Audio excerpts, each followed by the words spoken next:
The transport shuttle's engines hummed a final note before falling silent, and Ethan Cross pressed his face against the viewport, watching as the Nexus Interstellar Academy came into view. The massive station hung suspended in the void between 3 moons, its crystalline spires catching starlight and refracting it into prismatic rainbows that danced across its surface. It was beautiful, impossible, and absolutely terrifying. "First time seeing the Academy?" asked his seatmate, a being who looked like someone had convinced a boulder to attend university. The creature's voice rumbled from somewhere within its rocky exterior, sounding like gravel in a cement mixer trying to be friendly. "First time seeing anything like this," Ethan admitted, shouldering his single duffel bag. "I'm Ethan Cross." "Bricks of the Kondorian stone clans," the rock creature replied. What Ethan assumed was a smile cracking across its mineral features. "You're the human exchange student everyone's talking about. First of your species to attend the Academy." "Lucky." Ethan muttered, following the stream of diverse students through the docking tube. Around him, beings of every conceivable shape and size chatted in languages that sounded like music, mathematics, and in one case, what appeared to be controlled explosions. The Academy's main concourse took Ethan's breath away. Soaring ceilings disappeared into artificial sky, complete with gently drifting clouds. Students floated, walked, slithered, and in one memorable case, seemed to exist as a controlled swarm of sparkles that maintained a vaguely humanoid shape. "Don't stare at the lumina," Brix advised, noticing Ethan's fascination with the sparkle being. "They find it rude." "That's Wisp, by the way.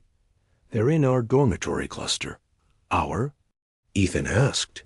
"We're roommates. The Academy pairs species with compatible atmospheric needs. Turns out humans and Kondorians both prefer standard oxygen-nitrogen mix at roughly the same temperature. Who knew?" As they navigated through the crowd toward the dormitory levels, Ethan caught glimpses of the Academy's legendary diversity. Students with wings gossiped with others who appeared to be made of living water. A group that looked like anthropomorphic plants was engaged in what seemed to be a heated debate with beings that resembled geometric shapes given consciousness. Then he saw her. She was sitting alone at a table in the Academy's central plaza, surrounded by holographic displays showing complex equations that hurt to look at directly.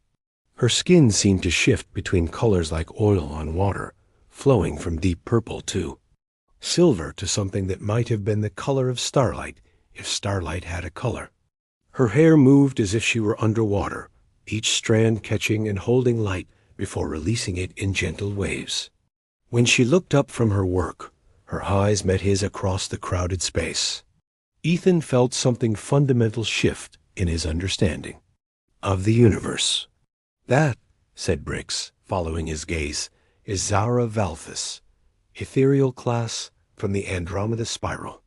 Brilliant beyond measure, beautiful beyond description, and completely out of everyone's league." "She's incredible," Ethan breathed.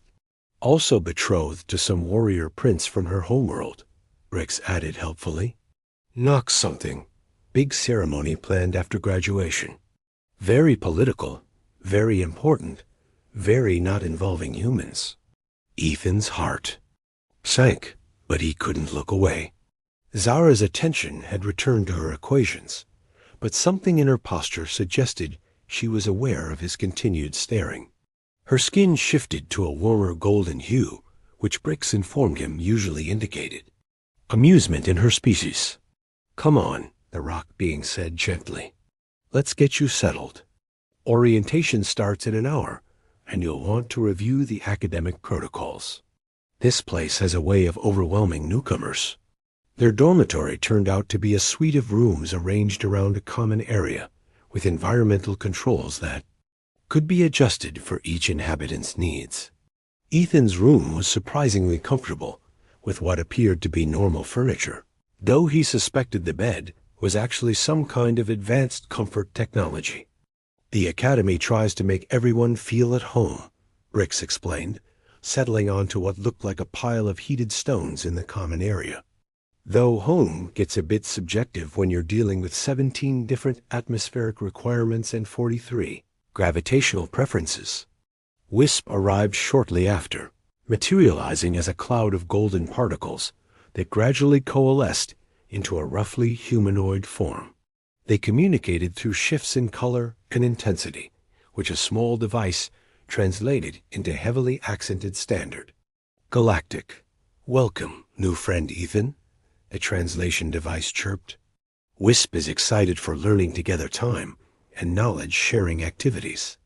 Thanks, Ethan said, though he wasn't entirely sure how to respond to someone made of living light. I'm looking forward to it too. The orientation session took place in an amphitheater that seemed to bend space to accommodate every student. Comfortably, Professor Quill, a being who looked like a cross between an octopus and a very distinguished librarian, addressed the assembled first years with the patience of someone who had given this speech hundreds of times. Welcome to Nexus Interstellar Academy, Professor Quill said, their tentacles weaving complex patterns in the air as they spoke. You represent 47 different species from 12 galaxies, brought together by a shared hunger for knowledge and understanding. Ethan found himself scanning the crowd for another glimpse of Zara. He spotted her 3 rows down, her skin now a deep indigo that seemed to pulse gently with her heartbeat. As if sensing his attention, she turned slightly and their eyes met. Again, this time she smiled. The Academy's mission, Professor Quill continued, is not merely to educate, but to foster connections that transcend species barriers. You will find that knowledge shared across different ways of thinking creates insights impossible to achieve alone. The professor's words seemed to carry extra weight as Ethan watched Zara turn back to face forward, though her skin had shifted to a warm amber that made his chest tight with possibility. In 3 weeks, Professor Quill announced, you will all participate in the Academy's traditional Trial of Deepest Fears. This ancient rite of passage has been part of our curriculum. FOR over a millennium.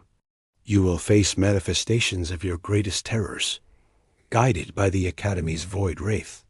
A collective shiver ran through the amphitheater. Even the usually confident upperclassmen looked uncomfortable at the mention of the trial. Do not let fear consume you before the trial even begins, Professor Quill said with what might have been amusement. The purpose is growth, not trauma. Though I will admit, the distinction can sometimes be academic. As the orientation concluded, students began filing out in small groups. Ethan hesitated, watching as Zara gathered her materials. She moved with a fluid grace that seemed to defy several laws of physics, her skin shifting through subtle shades of blue and silver. Go talk to her, Brix rumbled from beside him. What's the worst that could happen? She could say no. She could also say yes. Before Ethan could lose his nerve, he approached her table. Up close, Zara was even more stunning. Her skin held, depths like looking into clear water, and her eyes were the color of nebulae. Hi, he said, immediately feeling foolish. I'm Ethan Cross, the human. I know who you are, she said, her voice carrying musical undertones that made ordinary words sound like poetry. I'm Zara Valthus. You're quite the sensation, being the first of your species here. Is that good or bad? Her skin rippled through amused golden tones. That depends entirely on you, I think. She paused, studying him with an intensity that made him feel like she could see straight through to his soul. Tell me, Ethan Cross of Earth, what brings you so far from home? Honestly, I wanted to see what was out here. My planet feels so small sometimes, and I kept wondering what we were. Missing by staying isolated. He gestured to the incredible diversity around them. Turns out, we were missing quite a lot. And now that you're here, any regrets? Ethan looked at her, at the way the artificial starlight caught in her impossible hair at the gentle curiosity in her nebula eyes, and felt that same fundamental shift he'd experienced when he first saw her. "None at all," he said quietly. Zara's skin bloomed through shades of rose and gold that Brix later told him indicated deep pleasure and interest in ethereal emotional language. "Would you like to study together sometime?" she asked. "I find that different perspectives often illuminate problems in unexpected ways." "I'd like that," Ethan said, trying not to grin like an idiot. "I'd like that very much."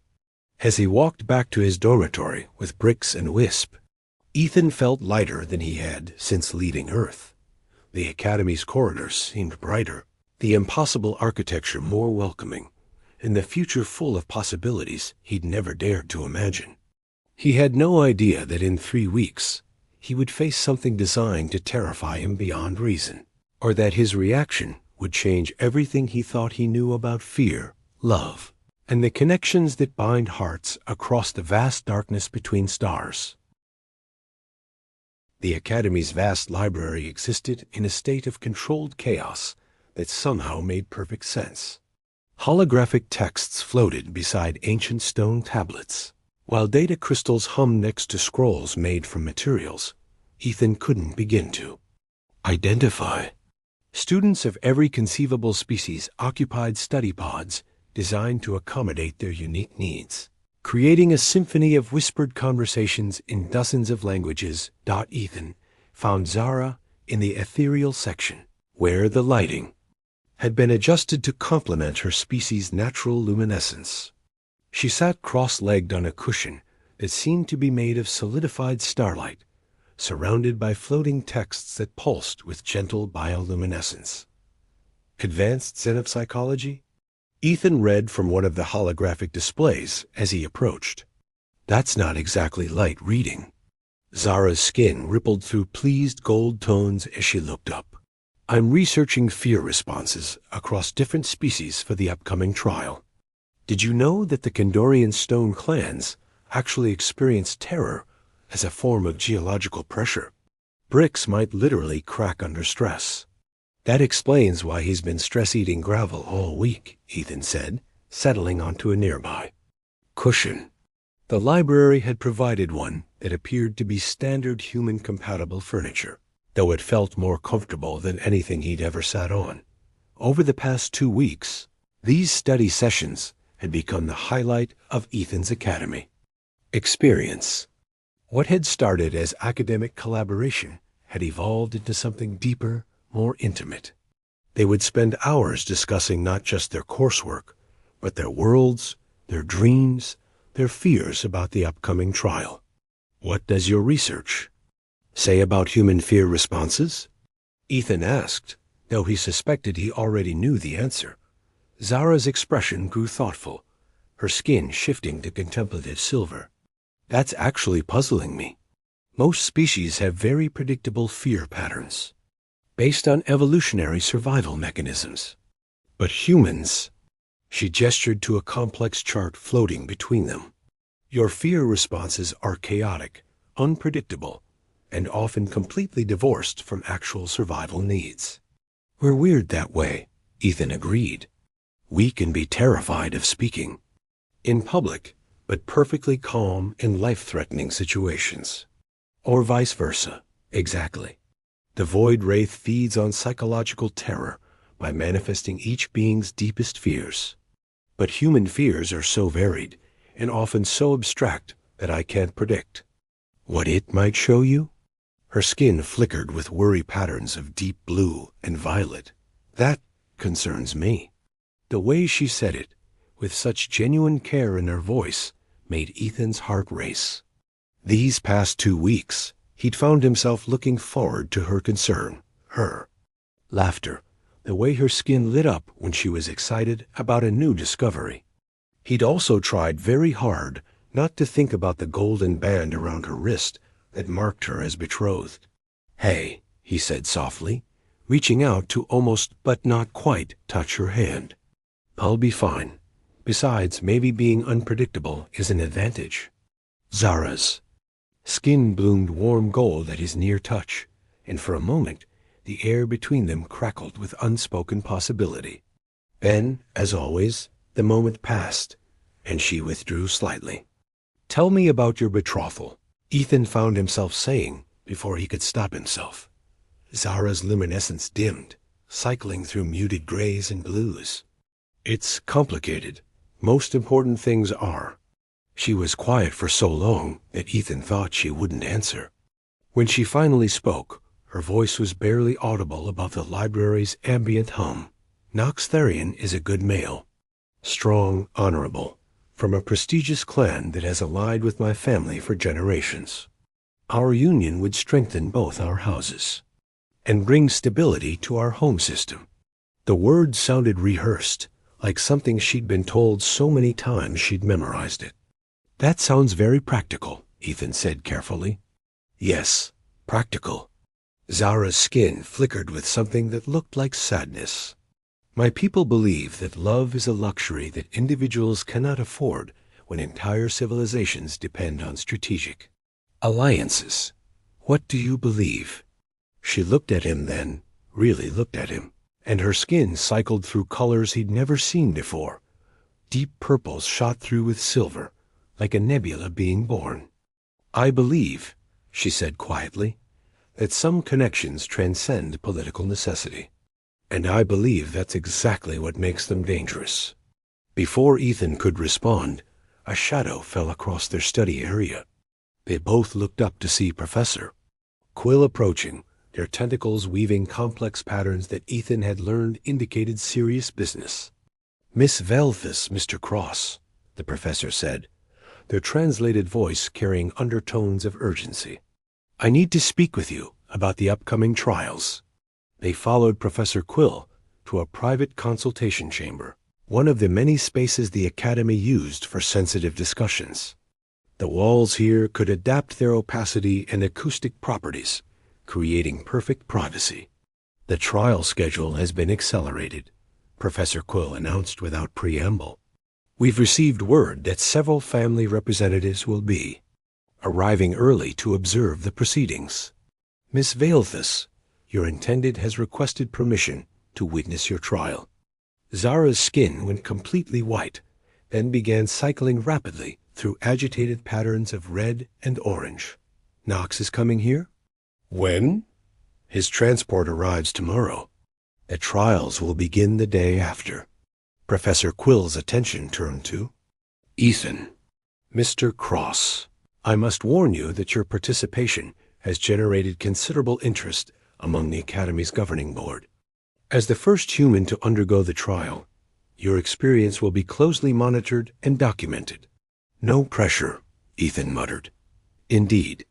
I also feel compelled to mention that interspecies relationships, while not explicitly forbidden, can create complications when they involve students with existing political commitments." The warning was clear, though diplomatically stated. Ethan felt Zara stiffen beside him, her skin flashing through defensive patterns of sharp silver and deep red. "Professor," she began, but Quill raised a tentacle. "I make no judgments. I merely observe that the heart rarely consults political treaties before choosing its course. Be mindful of the consequences, both of you." After the professor left Ethan, and Zara sat in silence, the weight of everything unsaid pressed down between them like a physical force. "I should go," Zara finally said, rising from her seat. Her skin had settled into muted grays and blues, colors Ethan had learned meant she was trying to hide her true emotions. "Zara, wait." Ethan stood as well, close enough now that he could feel the gentle warmth her species naturally radiated.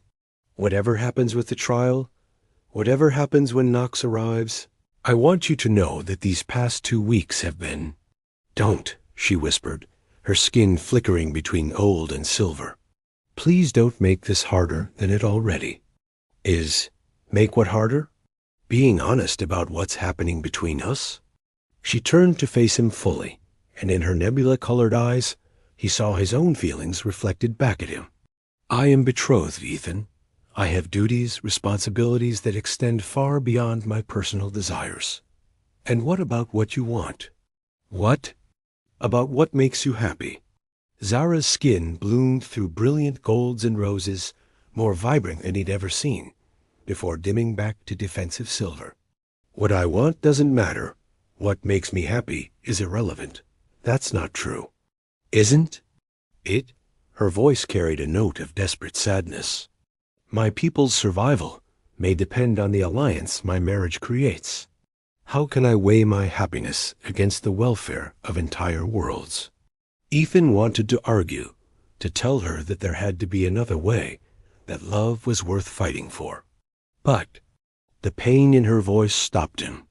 Instead, he reached out and gently took her hand, feeling the warm pulse of bioluminescence beneath her skin. "Then let me be happy enough for both of us," he said quietly. "Let me care about you, even if you can't let yourself care back. Let me worry about your trial, even if it's not my place to worry." Tears, actual tears that sparkled like liquid starlight, gathered in Zara's eyes. "You make it sound so simple." Maybe it is simple. Maybe we're the ones making it complicated. For a moment, she squeezed his hand, her skin warming to brilliant gold. Then, slowly, she pulled away. "Knox arrives tomorrow," she said, her voice steady despite the tears. "Everything changes tomorrow." "Then let's not think about tomorrow," Ethan said. "Let's just think about right now." They spent the rest of the evening in the observation deck, watching the three moons dance around each other in their eternal, celestial ballet. They didn't talk much. They didn't need to. Sometimes Zara's hand would brush against his, or her skin would cycle through soft, warm colors when she thought he wasn't looking. When it came time to return to their respective dormitories, Zara paused at the intersection where their paths diverged. "Ethan," she said, her voice barely above a whisper, "whatever the void wraith shows you, whatever fears it manifests, remember that some things are worth facing any terror for." Before he could ask what she meant, she was gone, her luminescent form disappearing down the corridor like a shooting star, fading into darkness. Back in his room, Ethan stared out at the stars and tried to prepare himself for facing his deepest fears. But as he lay in bed, waiting for sleep, he realized that the thing he was most afraid of wasn't some monster from his subconscious. He was afraid of losing Zara before he'd ever really had her at all. Nox Therian's arrival transformed the Academy's atmosphere like a storm front moving across a peaceful sky. Ethan's first glimpse of Zara's intended came as he was heading to breakfast, and he stopped dead in the corridor, struck by the sheer physical presence of the being who held claim to the woman he loved. Nox was magnificent in the way that predators were magnificent, all controlled power and lethal grace.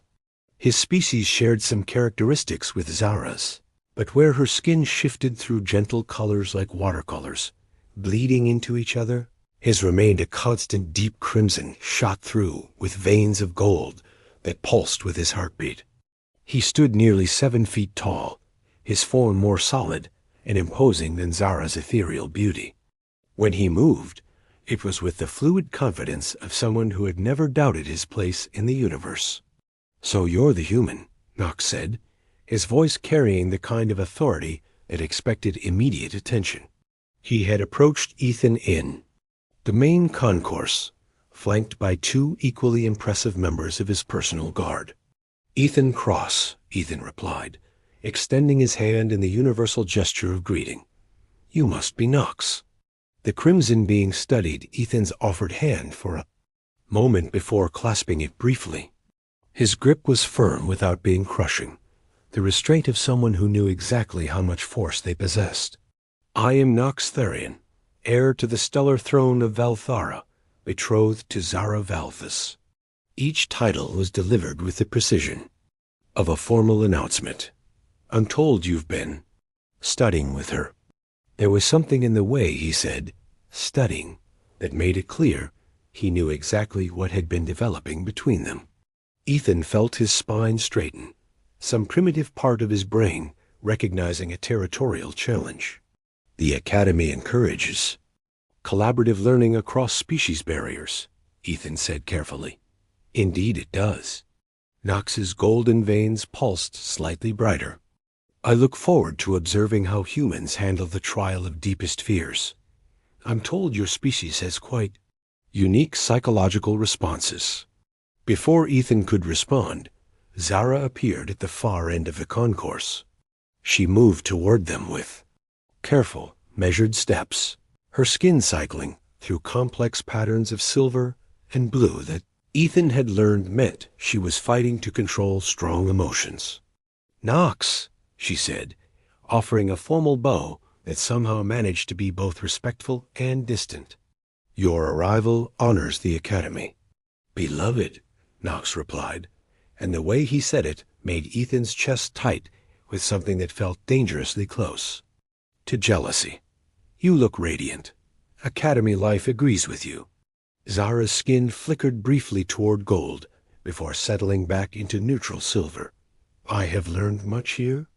"I'm certain you have." Knox's attention shifted between Zara and Ethan, reading the tension in the air with the skill of someone trained in political subtleties. "Perhaps you could show me to the observation facilities? I'm eager to witness these famous trials." As they walked away together, Ethan caught Zara glancing back once. Her expression was carefully composed, but her skin betrayed her, with subtle flashes of the warm colors she only displayed around him. The trial chamber had been transformed for the formal proceedings. What was usually a sterile testing environment now featured an observation deck filled with Academy officials, visiting dignitaries, and family representatives. Ethan could feel their attention like a physical weight as he watched his classmates face their fears. Bricks went first, his rocky exterior developing hairline cracks as the void wraith manifested his terror, the slow erosion of time, watching his stone body wear away grain by grain until nothing remained. The poor being's fear was so primal, so visceral, that even the observers seemed to feel it. He lasted 43 seconds before the trial was mercifully ended. Wisp's trial was even more disturbing. The gas being's usual golden radiance dimmed to almost nothing as the wraith showed them their greatest fear, complete dispersal. Their consciousness scattered across the void until they ceased to exist as an individual entity. The sound wisp, made as they reassembled afterward, would haunt Ethan's dreams. "Fascinating," Knox murmured from his position in the observation deck. "The creature seems to understand the fundamental nature of fear for each species." Professor Quill nodded. "Their tentacles weaving analytical patterns. The void wraith has existed for millennia, feeding on terror across countless worlds. It knows instinctively what will break each mind it encounters." "And what of humans?" Knox asked, his golden veins pulsing with what might have been curiosity. "What breaks a human mind?" "That," said Professor Quill, "is what we're here to discover." When Ethan's name was called, he stood with the slow deliberation of someone who had already accepted whatever was coming. As he walked toward the trial chamber, he caught sight of Zara in the observation deck. Her skin was cycling rapidly through worried patterns of blue and violet, and her hands were pressed against the transparent barrier, as if she could somehow protect him from what lay ahead. The chamber door sealed with a finality that should have been terrifying. Instead, Ethan felt oddly calm as he looked around the sterile white space. The temperature began to drop, and shadows gathered in the corners with the kind of purpose that meant something ancient and hungry was stirring to life. The void wraith manifested slowly, like a nightmare learning to exist in the waking world. It was everything the reports had described and nothing like what Ethan had expected. The creature seemed to be made of living darkness shot through with veins of sickly light, constantly shifting between forms that hurt to look at directly. When it spoke, Its voice came from everywhere and nowhere at once. "Human," it whispered, the word carrying echoes of 1,000 screams. "Let me taste your terror. Let me feast on what breaks your fragile mind." The chamber around Ethan dissolved, replaced by a vision drawn from his deepest fears. He stood in the academy's main concourse, but everything was wrong. The other students pointed and laughed at him, their alien voices raised in cruel mockery. He was alone, isolated, the perpetual outsider who would never belong anywhere. Loneliness, the wraith hissed with satisfaction. The terror of being forever apart, never understood, never accepted. But as Ethan watched the vision unfold, he felt something unexpected: amusement. "You know," he said conversationally to the creature of living nightmare, "this is basically just high school. I survived that already." The void wraith paused, its form flickering with what might have been confusion. The vision shifted, showing Ethan standing at Zara's wedding ceremony, watching as she pledged herself to Knox, while looking at him with eyes full of regret and lost love. "Loss," the creature whispered. "The agony of watching everything you desire slip through your fingers." Ethan felt the pain of the vision like a physical blow, but underneath it was something else. "Yeah, that would hurt," he acknowledged. "But you know what would hurt more? Never having tried. Never having told her how I felt. Living with the regret of cowardice instead of the pain of honest failure." The wraith's form began to fluctuate wildly. It cycled through a dozen different terrors. Ethan dying alone, his family forgetting him, Earth being destroyed while he was powerless to help. But to each one, he responded with the weary acceptance of someone who had already wrestled with these fears in the long, dark hours before dawn. "I don't understand," the creature finally said, its voice smaller now, almost confused. "Your fears are real. Your pain is genuine. Why do you not break?" Ethan looked at the ancient being and felt something he'd never expected to feel for a creature of pure terror. Sympathy. "Because I'm human," he said quietly. "We're really good at being afraid and doing things anyway. It's kind of our specialty." He sat down cross-legged on the chamber floor and looked up at the writhing mass of darkness. "You feed on terror, right? But what happens when someone isn't terrified of being terrified?" The void wraith's form began to solidify into something almost recognizable, still alien, still powerful, but no longer the stuff of nightmares. It looked like a very large, very tired creature that had been carrying a burden for far too long. "I don't remember," it said, and for the first time, its voice sounded genuinely lost. "I don't remember what I was before the fear, before the hunger." "Maybe," Ethan suggested gently, "you don't have to be hungry anymore." In the observation deck, chaos was erupting. The monitoring equipment was registering readings that shouldn't have been possible. Instead of the expected spike in terror responses, Ethan's bio-readings showed something unprecedented: decreasing stress levels, reduced heart rate, brain patterns that indicated not just calm, but actual compassion. "This is impossible," Professor Quill muttered, their tentacles dancing frantically over the control panels. The wraith should have overwhelmed him by now. Instead, it's actually becoming docile. Zara's skin was blazing with colors so bright they were almost painful to look at. Brilliant golds and silvers that spoke of wonder, pride, and something deeper that made Knox's crimson form darken with understanding.